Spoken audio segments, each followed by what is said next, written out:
We're live. All right, hello everyone. Welcome back to Buffalo Sports Insider. I'm KJ Zelzinski, bringing you everything sports, everything Buffalo, and I'm joined once again by Deshaun Francois, Justin Stejak, and Colton Pankowitz, who is mobile today. Nice to see you, boss man. And remember to like, follow, and subscribe to our social media. And you can find that all on our website at buffalosportsinsider.com. And since it is the beginning of a new semester, we'd like to introduce the newest insiders of Buffalo Sports Insider. Let's take a second for you guys to introduce yourselves. How are we doing today? How are we feeling? We're feeling good. It's a good day. Good day. All right, so let's get started. What's your name? My name's Kayla Sterner. What kind of stuff are we looking to cover while you're at PSI? Definitely football. Love it. Definitely the Bills and the Bulls. Anything else? All right, where are you? My name is Richard Miller. I'm a communication student here. We'll definitely be covering the Bills. I look to cover local athletes from the area, perhaps even tapping into Syracuse basketball, UB. Absolutely. All the way over on the right. My name is Ron McDonald. I'm from Canisius, and I'm going to be looking to cover football and any other sports that interest me along the way.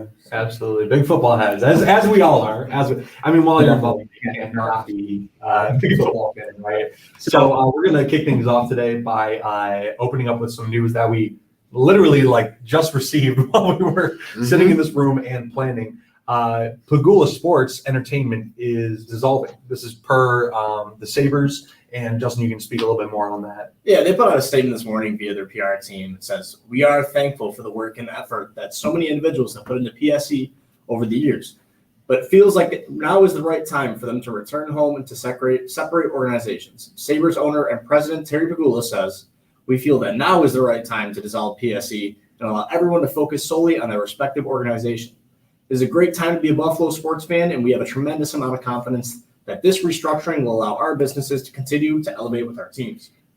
Yeah, it's pretty significant news today. I was about to say, really interesting stuff. Now, remind me, Kim Pagula was the former president of the Buffalo Sabres, and of course with her health and everything that's been going on, and she was at that preseason game. That's great to see her kind of back out again. But again, with those concerns, it's totally understandable why they would want to kind of dissolve and have Terry Pagula take over that role. Sure, I think it allows both sides to allocate more resources into their respective side as well. So it could prove to be a great thing. I guess we'll have to watch and see how this operates, kind of. Yeah, I think.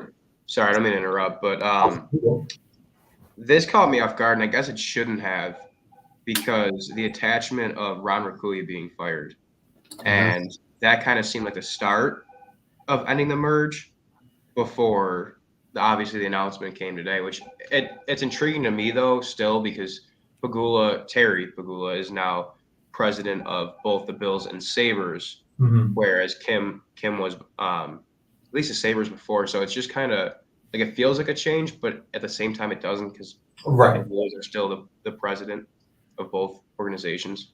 Yeah, something worth mentioning now. Absolutely. Now we're going to start diving into this this preseason game that just happened the other day. And before we get into that as well, chat's always open here. If you guys have any questions for us, we'll be taking those towards the end of the show. So again, if you have anything, just let us know. So preseason week 3, Chicago Bears, what a bounce back. Thank God. Great win. Needed that 24-21 victory. Definitely needed that. Oh my goodness. Because again, with that Steelers game, how I don't want to say terrible, but I think it was the O-line. The word for that game would be uncharacteristic. Thank you. Yeah, uncharacteristic. For a McDermott-led team, not even just the second and third team units, but first team unit. Obviously, didn't look as good as they usually do. That offensive line was pretty concerning.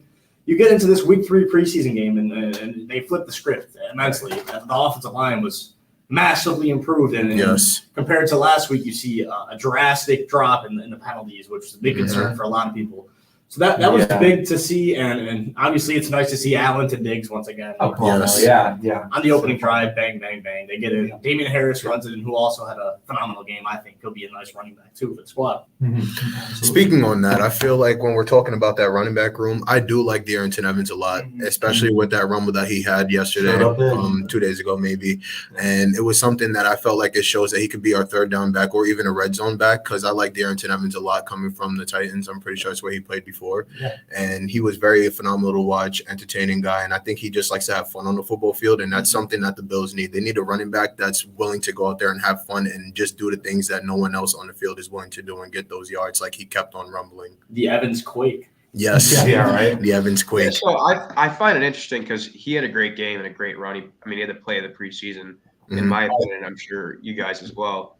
I just don't know how they fit him in there. I mean, Latavius Murray didn't play, and it made it sound like, well, I think, and I quote, they wanted to see what the other guys had to show. Right. And, and so it felt like his spot was almost locked up. Mhm. So, I don't think they're not going to cut Damian Harris. He can't be a cut candidate. And they're not cutting James Cook. He's running back. And I feel like it's Latavius Murray. Yeah. And you know what?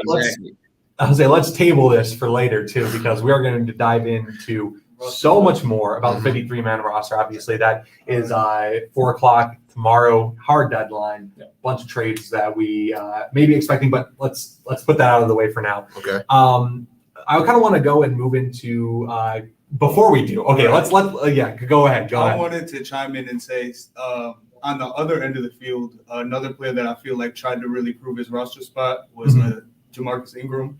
Yes. Oh, yeah. Okay. Well, yeah. Let's talk about these cornerbacks then, because I feel like Jamarcus Ingram showed up pretty good. He's a UB product, right? He's a workhorse. He was at UB too. Mm-hmm. Exactly. I think Jamarcus Ingram, you saw him in a lot of tackles, obviously, the interception. The thing is, it is already a stacked defensive back room. Exactly. Yes. That's the tough part. And they're all fighting. At the very least, I think you see Jamarcus Ingram as a practice squad lock. Okay. If he desires that position, if he Yes. doesn't get another offer anywhere else. But I mean, you can obviously see the talent there, but you got so many bodies. Dane Jackson, Kyrie Elam, who we don't know what will happen with him, but obviously he has a certified spot. And then obviously Trey White and all these other guys. You got to think, how many DBs do they keep on the roster? Is it 12? Is it 13? That's a big number already there on a 53-man roster. Super interesting. So I wanted to get into talking about Kyle Allen as well. I think it was really interesting what happened there with Matt Barkley. Obviously, that Steelers game, just something happened, but he gets injured, and Kyle Allen's left to play the rest of the third game, and he kind of makes a case for his QB2 spot again, because I think he had a pretty solid drive, apart from some goof ups as it does happen. But I think he did an all right job. What are you guys thinking about this one? Because I think you see the polar opposites of Kyle Allen. It's kind of both ends of the spectrum. You see the dime down the seam to Quentin Morris. Absolute beautiful throw. Exactly. A great hands catch by Quentin Morris. However, that first couple drives he steps on, he underthrows Gabe Davis, and the rookie Tyreek Stevenson comes down with the interception. So it's just inconsistency, and that's where it leads me to believe personally that the Bills will be in the market to acquire another quarterback at the deadline. Not at the deadline, but after the cuts, filter through. Because Matt Barkley is currently going through that elbow injury, so he's kind of losing some important time here. So that'll be interesting to watch how this situation develops. And with the news of the Bills shopping a backup quarterback, I'm sure we all saw. Let's talk about that a little bit, because Trey Lance going to the Cowboys, and the news comes out that the Cowboys outbid the Bills for him. So, and I believe it was only a 7th round pick that they took, right? Fourth. Oh, I thought it was 7th. My apologies. But when we are talking about this 53-man roster now, the Bills might be in the market for something like a QB2 spot, just because neither of these QBs, and again, knock on wood, God forbid anything happened to Josh. I mean, you have to have someone back there that's I wouldn't be comfortable with either of these quarterbacks behind them. Agreed. I think even look as recently as Chicago's game, B.J. Walker actually gets cut, and the rookie Tyson Bagent beats him out. Right. So that puts P.J. Walker in a position who, mind you, got guaranteed money from the Bears to be their backup. He doesn't make the roster. Me personally, I'd be more comfortable with P.J. Walker over Kyle Allen. Especially and you with see the attempt attempt to go and get Trey Lance, and that we know Bean likes to do his due diligence on everything, but that does show you an effort to try to improve that position. Now, I Cole, think- I'm a little interested. Yeah, before I would say I'm a little interested. Do you have any like winners, losers that you think really stood out this week, apart from anybody else that we've kind of mentioned already? Winners, losers. Yeah. Winners. I'm Morris at tight end. I thought. I mean, he's not going to get cut because it's Knox and Kincaid, and you need someone for depth. Right. But I thought like it was one of like Kyle Allen goes out there and he looks all right, and you're feeling like. But at the end of the day, if Josh Allen gets hurt, their season's over. This isn't the Eagles in 2016, 2017 with Foles. This isn't that staff of a roster. That's not happening. Right. If Bills lose Josh Allen, the season's a wash. Mhm. And that's a different position. But if you're looking at like tight end or even tackle with Van Denmark, who I didn't think had his best game, but maybe flipped on the side of the 53-man roster just for depth purposes. Mhm. Those were two of my winners. Was Morris and Van Denmark. Yeah, would have to agree. And again, moving into this kind of 53-man roster conversation, I think we were just talking about this pre-show a little bit, where McDermott really likes to stack that depth, at least for your line, whether that's offense, defense. Can I give you a winner? Oh, please. I'm going to give you the biggest winner of the night, and it's Christian Bedford. I think Yes. he Yeah. walked away with the cornerback 2 job there. I mean, no one else. First, Dane Jackson didn't get a lot of burn, and he's looked solid, but neither does Kyrie Elam. Kind of a wash almost. He played into the middle of the third quarter. And then you have Benford coming in, making 2 pass breakups and really locking down. I think he was on DJ Moore. So it's like he steps in and he looks phenomenal across from Trey White. And I think he's the biggest winner of the game against the Bears. Right. And we had Colton talking the one week about how this preseason has really been Dane Jackson and then Elam and Benford right on the same plane. And I mean, these past couple of preseason games, it's just only been Benford just kind of going up. So I agree with you. I think Benford really took that spot. And now we kind of move into the conversation of, do the Bills keep Kyrie Long? Because he's with this discussion with how with a McDermott-led defense, and it's been a lot of zone, right? And obviously you have Kyrie Long moving through a man-to-man back in. Real big transition. Back and forth. Back and forth. Thank you. It's a tough transition. So I think he could thrive in a different system. Yeah. And I feel like for Kyrie Long, we could get something good out of it. Yeah, and you go on Twitter and you see all the rumors. I've already seen other beat teams inquiring about Kyrie Elam. Mm-hmm. Whether that's really happening or not, we don't know. But we do know that usually around this time every year, Brandon Beane kicks the tires on just about every position at the end of this preseason. So that leads me into the next segment is, do you see them maybe moving for a linebacker? Because Tyrell Dodson did not look good. Yeah, I was going to say, I think you compare like the Kyrie Elam and then the Tyrell Dodson, you just get some people that are not really doing anything good for the Bills lineup right now, that we wanted to see them do stuff in preseason, and they just haven't been showing up. And then you can just package those together and try and get one star player that we could use, which would be probably a linebacker position or someone else that we can rush off the edge, waiting for Vaughn to come back, because I definitely want to see someone else that can go off the edge and do what Vaughn does. And even when he does come back, we have all of those guys coming off the edge with what we have in the middle. Yeah. See, I want to talk about the middle linebacker position and my theory with what they're trying to do.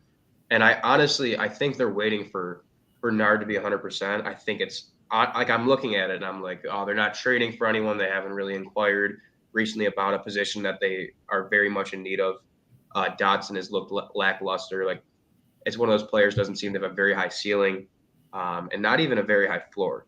So I'm looking at it, and it's almost like, for me, I mean, he's playing considerably deep into the game for a guy who might start week 1.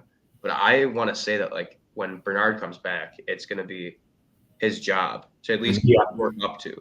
Like, I don't see them not making I see him not making a move, but the reason being is their trust in Bernard. I don't think Dodson's the guy. I don't think they're rolling with AJ Klein through a season. That's not going to win you a Super Bowl. But if they liked what they saw with Bernard before that time came, that might be the guy. Yeah. I was just going to throw in another name who I feel like haven't really noticed making much of an impact in preseason, which is Dorian Williams, their run pick. Yeah, he has and he hasn't. That first game, he started strong, and then he started really strong, another, and it's just been quiet. Yeah. another solid performance in that second Right. game against the Steelers, but again, didn't see very much playing time. And you're right, AJ Klein's not going to get you the Super Bowl, especially when middle linebacker is such a driven position in the modern NFL. So how about Terrell Bernard making the linebacker one position, not playing a single? I was going to say that. I'm like, he did not have to play a single game, and that's what people are saying about like Kyle Allen with the Steelers game, where it's just like he actually won the week because he just barely played. Yeah. So I'm going to give you one more winner. Yeah, please. And before we move on to the losers, I think Osiris Torrance has wrapped up that job. Yeah. I think he's come in, and we've heard McDermott speak glowingly about him in post game, and he's just a stalwart, and it's a lot of the same stuff you've seen at Florida, and he's just steady Eddie at that position, as McDermott says. And if you put him at right guard, you lock him in there, that might mean that Ryan Bates move over to a depth position at right tackle behind Spencer Brown. God forbid he gets hurt. Right. No, that's really interesting. And before we go on, by the way, just remember that we are taking comments and questions at the end of the show. So don't forget to send them over to us. We'll be doing that later. But there's really interesting conversation. I think with that O-line and looking for the 53-man roster has been so riddled with injuries. And, God bless Tommy Doyle, who had went down Steelers game with Tore his other ACL. And we were talking about that. I mean, I just can't imagine what Doyle was going through after going through the whole process with his first ACL tear and then having to go through that same process again. Well, to speak on it as an athlete myself, I played here at Buffalo State and I tore my right meniscus and my left MCL, so I know exactly the pain that person is going through when you're just sitting there and you don't know what to do about any of your health that you're going on in your body, because this is not something that you can just wake up and say, all right, I feel great. Because right after that first hit and you put on those pads, you will never feel 100% ever again. So I know Tommy Doyle is probably so heartbroken that he can't play again with us this season. And I just hope the best for him. Exactly. And I mean, like I said, you just have just a lot of other points. I mean, I think Mitch Morse was out for a while, right? Wasn't he? Last year, yep. Yeah, out for a little bit. And I think, again, that's another position the Bills are going to have to start thinking about, is that center position. Yeah. This is a guy that's had 6 concussions over his career. Yeah, exactly. We'll get to the center position in a second. We do have a question that we're going to go to real quick from Tammy X. Predictions on the Bills record by the end of the season. Now, I'm glad we're doing this. We're actually going to get more into this next week, while we do have a little bit of dead air in between this and the Jets game. So this is really interesting. I think, again, looking at the past couple of seasons, 13-3 last season with no contest with the Bengals. Season before that was 12-14, something like that. I have a really bad memory. Just don't look good. So you're taking a look at an offense led by Ken Dorsey in his second year. You have room to improve there. You have Dalton Kincaid that we picked up. That'd be really interesting. Our defense, did it improve? Do you think it's led by McDermott now? Do you think our defense improved? It depends what position you're looking at. I would comment, actually, the last game, John Butler called it. He was their DB coach. Okay. And then McDermott also plans on him to call it for the Jets game, too. So I think there's a lot of potential with that. Okay. Yeah, so really interesting. I think there's a lot of, because you're not just focusing on the Bills, right? You have to think about the other teams. You have to think about the other teams and the fact that we play a stacked division where Jets got a lot better. I'm saying, again, with a lot of top 10 write-offs being Bills, Jets, Dolphins, like in the top 10. And like, we're just playing in such a tough division. Jets getting better, Dolphins on the Dolphins. I mean, they had Tyreek and I think the Dolphins are a good team, but I think the Jets finished second. Exactly. If I were to give a guess, I don't think it's going to be a massive shift. I don't think either. I think you'll see them finish around that 12-13 win mark. Exactly. And I guess if they do get on a roll in the middle of the season or the end of the season, maybe they do take that leap to 14 wins. Because I got this message is like 12-5 for me is 12-5 is a comfortable mark. I don't think there's much improvement. I mean, I think, we're talking middle linebacker position. I think cornerback too looks a lot better than it did last year. I mean, it's the same group of guys, but a little bit more security there, confidence.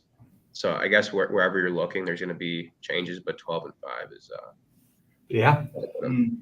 There you go. I think that's a Yeah, totally I fair agree. record. 12-5 as well. But when it's looking like at the 12-5, I'm not really sure where they're getting those losses from because the only team I was really thinking is, like you guys said, the Jets. And then the Chiefs has always been something. The Bengals are always competition. But Well, I mean, the Eagles, Chargers, would that be the 5 there? We'll get more into this next week, but for me, I just see them dropping at least one to the Dolphins, one to the Jets. They struggled against the Bengals. They had nothing to stop them this year. Yeah, And I agree. Let's again, more of this conversation will be happening next week, so definitely tune in by then. We're going to take one more question that we do have in the chat from Thomas Bailey. What game do you think is the hardest for the Bills this season? Which we will also be talking about next week. But glad to start with it now. Justin, what do you think? Let me go week 1. Yes, against the Jets. I mean, and that's what everybody's been hitting. You head to MetLife on 9/11, which will be an emotional night for them as well. Breece Hall looking like he's going to be active. Yes. Garrett Wilson looks phenomenal in preseason. Him and Aaron Rodgers, a Hall of Famer, goes to the Jets. That's a difficult circumstance. And that's just the offense. And that's just the offense. The defense might be even better with Sauce Gardner, Quinn Williams, and all those other guys. It's a tough battle. And the thing is about the Bills is there's still a couple of question marks across this team. It's going to take a little bit for the team to get acclimated here. It might get a little difficult in New York. Yeah. Can I get your thoughts? Do you agree? So I think it's definitely the Jets, but not week 1. I think it's going to be week 11 against the Jets because not only is it going to be the Jets that they play right before that, they have the Broncos. So they're going to be done with Pat Surtain. And who knows if their offense is going to be better than what they had last season because they only lost a few games, not even few. They lost majority of their games within one score. So let the Broncos team get better, and that could be a different, that could be a different scenario that they had last season had they just scored 1 or 2 touchdowns, maybe gotten that field goal. So that's definitely going to be their hardest game, in my opinion, because of the teams that they played before that, leading up to their second meeting with the Jets. I think that's going to be their hardest game. Yeah. See, for me, it's right around that mark, but it's actually week 12 against the Eagles. And there's more than just, I know the Eagles probably have the best roster in the NFL. I think they do. It's not really that close, maybe the 49ers. But they play the Eagles week 12, which is right before their week 13 bye, which is considerably late.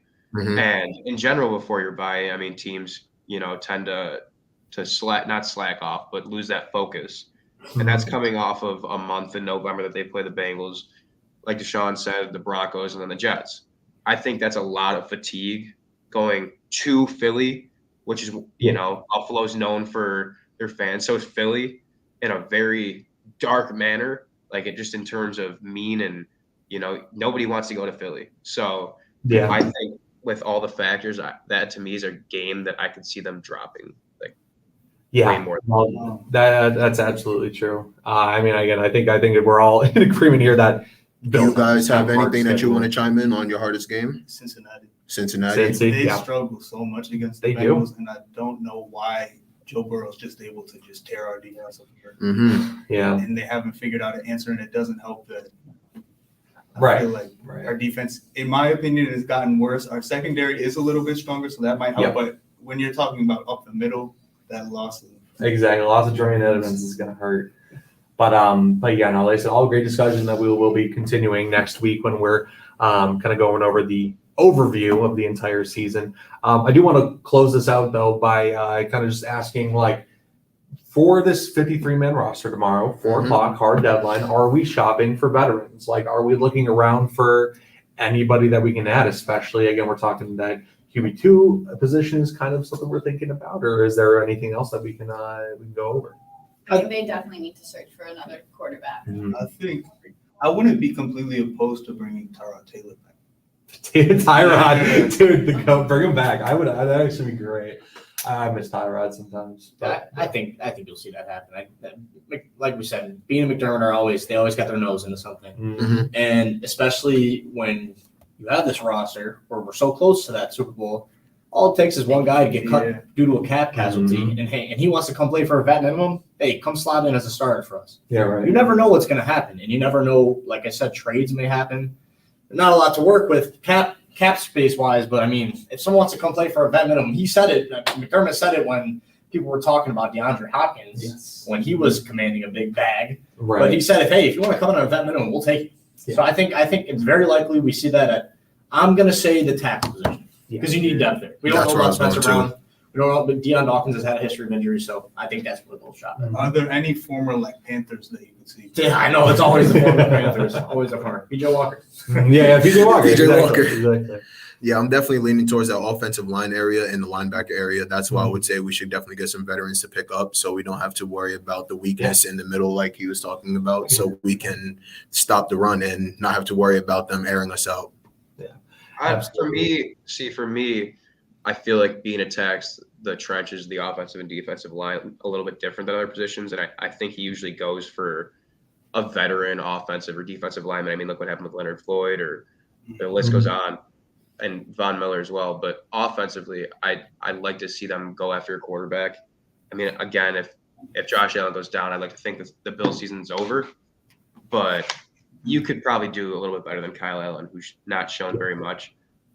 Marcus Mariota is a cut candidate, going after a guy like that, or maybe, I mean, someone that has some kind of athleticism that, has potential. I mean, Mariota didn't play great last year, but maybe even Will Greer, who the Cowboys put up on a pedestal on Sunday night after, telling him that basically he didn't have a spot on the team and he tore it up. Something like that.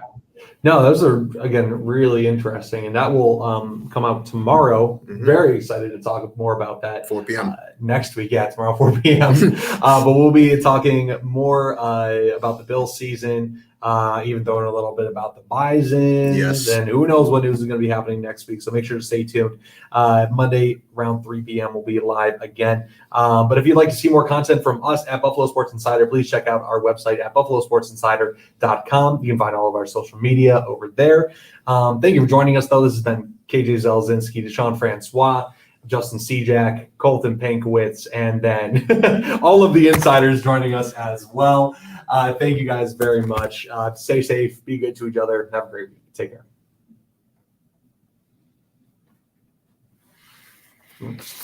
Great show.